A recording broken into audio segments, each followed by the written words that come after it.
Майқы би. Түгел сөздің түбі бір, түп атасы майқы би дейтін қанатты сөз арқылы атадан балаға таралып келе жатқан майқы би бабамыз түйінді даналы сөздің де, би біткеннің де алғашқысы болса керек. Энциклопедиялық әдебиеттерде майқы, байки, байку деп те аталып келген. Ол бір ғана қазақ жұртының емес, бүкіл түркі тұқымдас халықтардың бас биі болғанға ұқсайды. Сондықтан да оны түрік тұқымдас елдер, әсіресе қазақ, татар, башқұрт, қарақалпақ, өзбек халықтары өздерінің бас биі санаған. Ежелгі шежіре бойынша екі майқы би болған тәрізді. Белгілі шежіреші, жазушы Балғабек Қыдырбекұлы бұл жөнінде былай жазады. Артына өлмейтін сөз қалдырған сол 12 ғасырда өмір сүрген майқы ма? Көне көздерден жеті пұстыдан қалған шежірелерге келсек, қазақта екі майқы болғаны байқалады. Оның екіншісі осы мақаланың авторының өзінен санағанда 41-ші атасы, яғни Шыңғыс заманындағы билік құрған майқы.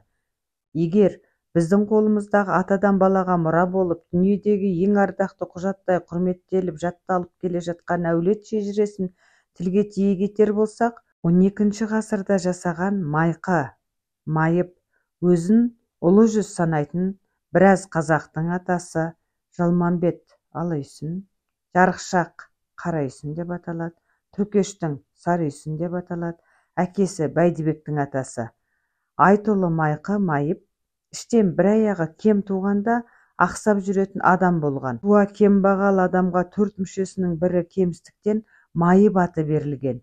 Кейін қатарынан асып туған, басында бағы, астында тағы бар, яғни Шыңғыс ханның оң тізесін басқан адамды қазақтар майып деп кемітіп атауға аузы бармай, бұрын өткен аяқтыға жол, ауыздыға сөз бермеген, қаусырма жақ, қызыл тілге келгенде алдына жан салмаған осы майыптың 18-ші бабасы майқының атымен атап кеткен. Демек, 12-ші ғасырда жасаған майқы, майып, мансап иесі, бірақ сөз иесі емес. Бұдан әрине майқының қазақ халқының алдында еткен еңбегі, мансапты, дуалы, бас уәзір болғандығы жоққа шықпақ емес. Ал артында ел аузында сөз қалдырған, ел билеген көсем, басынан сөз асырмаған, топта торай бермеген шешен майқы, мән баласы арғы атам Әбілқайыр бақтан пәрмен деп жамбыл жырлаған Әбілқайыр бақ, таң, пәр, мән, міне бұлар майқының аталары, жамбылдың да бабалары. Қазіргі оның ұрпағы майқыдан 58-60 атадан тұр екен. Майқы, мән баласы, пәр немересі Айсадан 150 жыл бұрын өмір сүрген болса керекті. Ана тілі газеті 9 тамыз 1990 жыл. Сонымен алғашқы майқы Айса пайғамбардан бұрын, кейінгі майқы Шыңғыс ханмен тұстас болып шығады.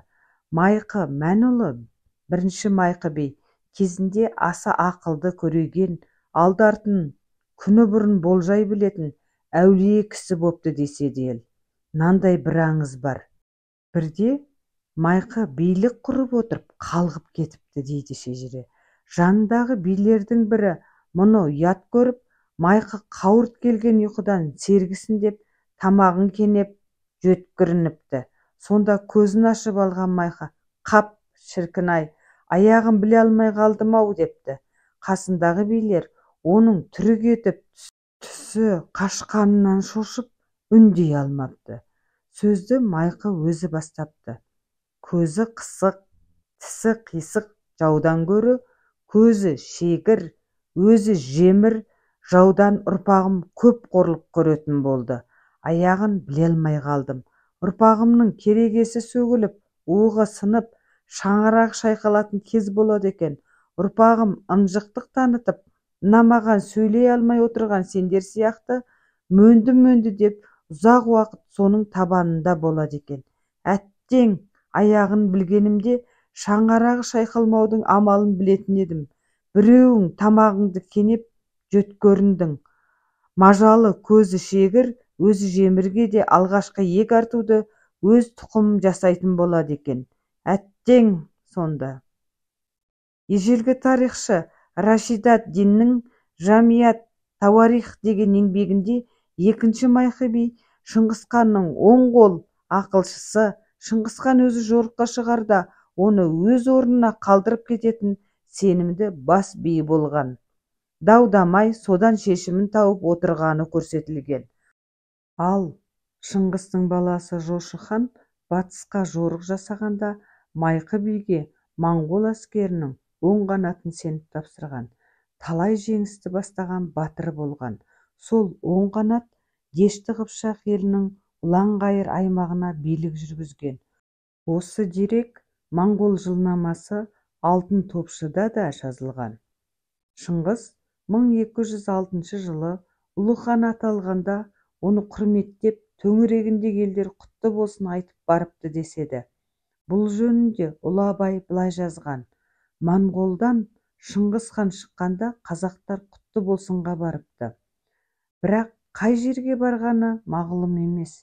Сөйтсе де осы Шыңғыс тауында әскері Қарауыл өзенінің бойында жатып, 12 рудан 12 кісі моңғолдың өз заңы бойынша хан деген үлкен биіктің басында ақ киізге Шыңғысты отырғызып, хан көтерген дейді.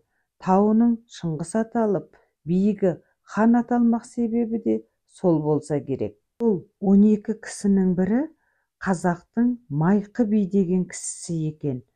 Түгел сөздің түбі бір, түп атасы Майқы би деген мақал болған. Майқы сол кісі екен. Шыңғыс аламандыққа аттанып, әскерінің көбі татар екен дейді. Оның себебі ол моңғол өздері татардай ассыздық, сусыздыққа, ыстық суыққа шыдамды болмаса керек. Қазақтың соғысқа жарарлық адамы сол Шыңғыстың әскеріне қосылып, бұларды Шыңғысхан өзінің Жошы деген үлкен баласына билетіпті. Абай бір томдығы 1961 жыл 492 беттен алынған. Майқы би кезінде қазақ халқының бірлігін сақтап, бір тұтас ел болу жолында алғашқы ұлыс бірлігін құруда көп еңбек сіңірген қайраткер. Оның бұл қызметі жөнінде аңыз әңгімелер де аз емес. Тарихи еңбектерде, энциклопедияларда Майқы бидің сол азаматтық еңбектері толығырақ жазылмағанымен аздап аталып келеді. Мәселен, қазақ энциклопедиясында былай жазылған: халық аңызында Майқы би екінші Майқы Орманбет би өліп, 10 сан ноғайлы елі бөлінгенде қазақ ұлысын құрған тарихи қайраткер бейнесінде сипатталады.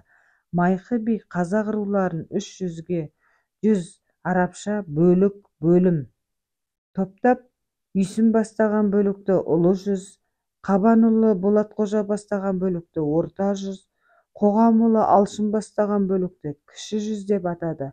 Ноғайлы хандарының бірі Қызыл Арыстанның баласы Ахметті Алаша хан Ұлытауда 300-дің ханы көтерді. Ол ұлысқа кірген 40 руға таңба таратып, таңбаны рудың негізгі ерекшелігіне қарай белгіледі. Ұлыста бірінші туды ұстаған Үйсінге жалау, ортада жүретін арғынға көз, жауға алдымен шабатын Алшынға найза таңбасын берген. 40 рудың таңбасын жартасқа қашатқан таңбалы тас Майқы таңбасы кейін жер атымен Нұра таңбасы атанған. Қазақ Совет энциклопедиясы 7 том 384 бет. Энциклопедияда жазылған осы мәліметті тағы бір аңыз былайша толықтыра түседі: 40 сан Қырым, 30 сан Рум, 10 сан Оймауыт, 9 сан Торғауыт, 10 сан Ноғай бөлініп, Орманбет би өлгенде Ноғайлы Қоғам, Қобан және Майқы есімді белгілі аталар болыпты. Майқы 9 ханды қолынан таққа отырғызған бас би екен. Қырымнан келіп Бұхарада хандық құрып тұрған Қызыл Арыстан деген ханнан тұтқын күң әйел ұл табады. Оның тұла денесі алапаш болады.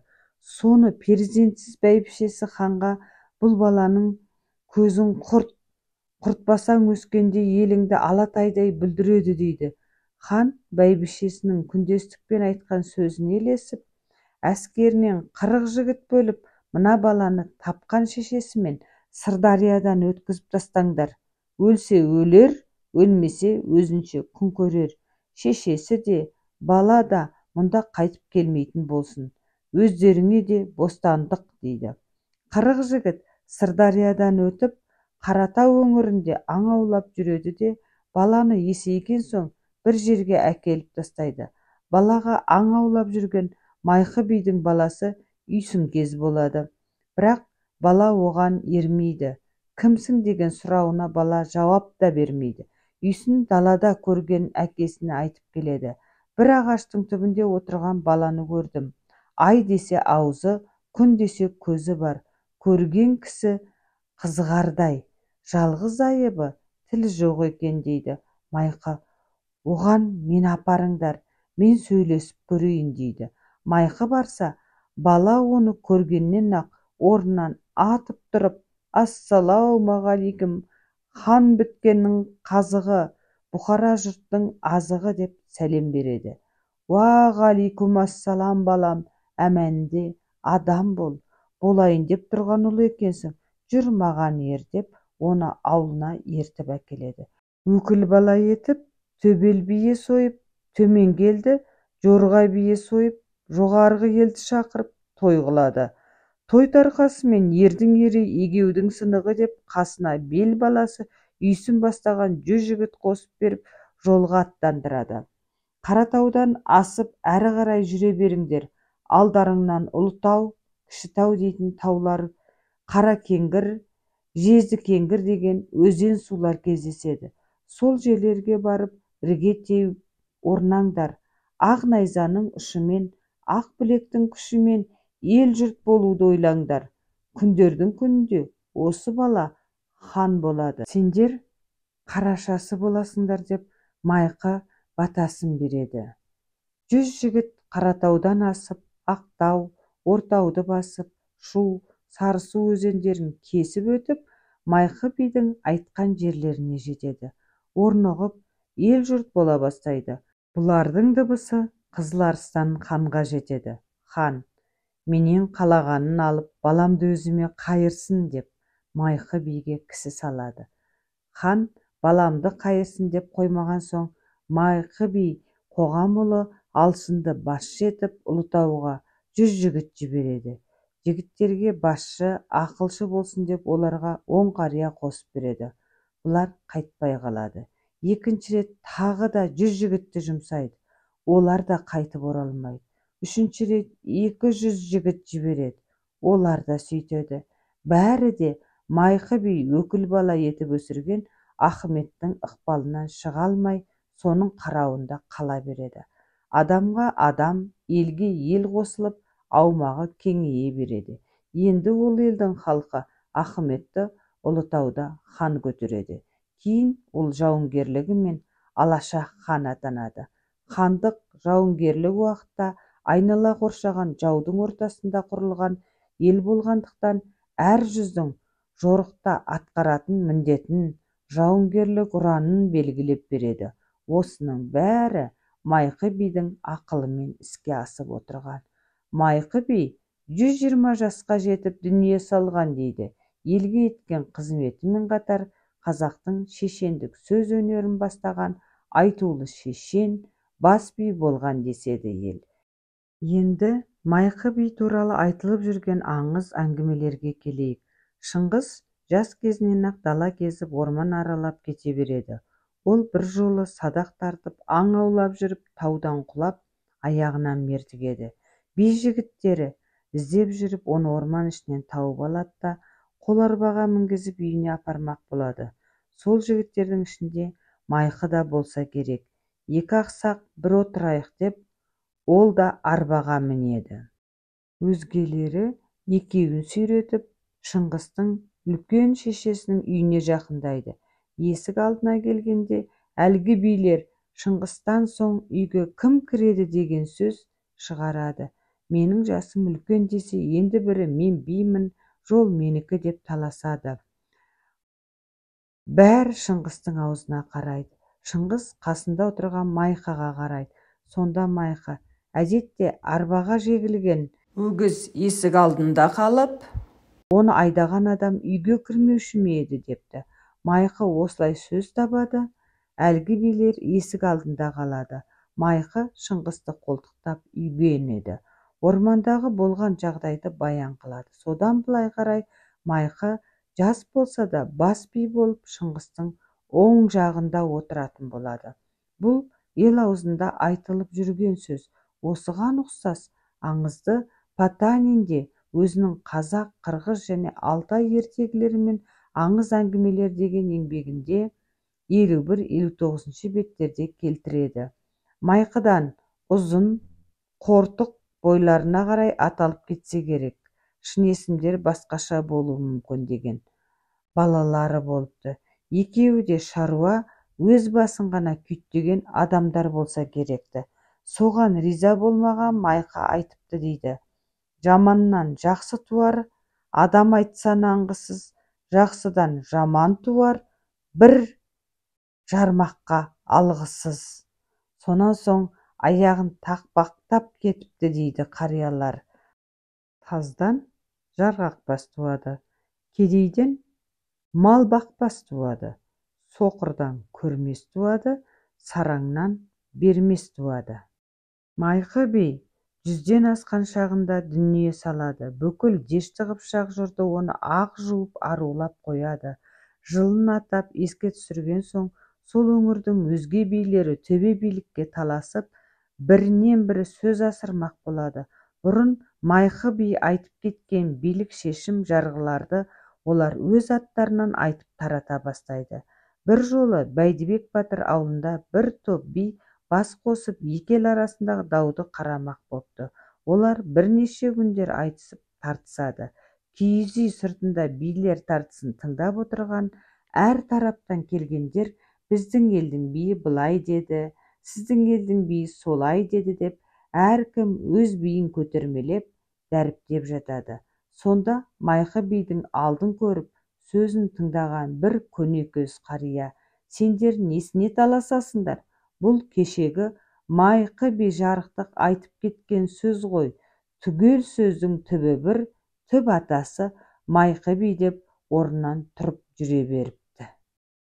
Майқы би айтыпты дейтін ел есінде сақталып, мақал нақылға айналып кеткен аталы сөздерден адамгершілік, ар-намыс, ел бірлігін сақтау самалы есіп тұрады. Ондай ойлы, сары алтындай салмақты сөздердің көбісі өз тұсындағы хандарға, бейбектерге бағыштай айтылғанында аңғарылады. Сондай нақылдардың ел аузынан қатқа түскені мыналар: алтау ала болса, ауыздағы кетеді, төртеу түгел болса, төбедегі келеді, бірлік түбі береке, береке түбі мереке, ақ білектің күшімен, ақ найзаның ұшымен ел болуды ойлаңдар. Халқыңды билеместен бұрын өз ордаңды билеп ал. Ордаңды жұмған жұдырықтай берік ұстасаң, халық ешқайда қашпайды.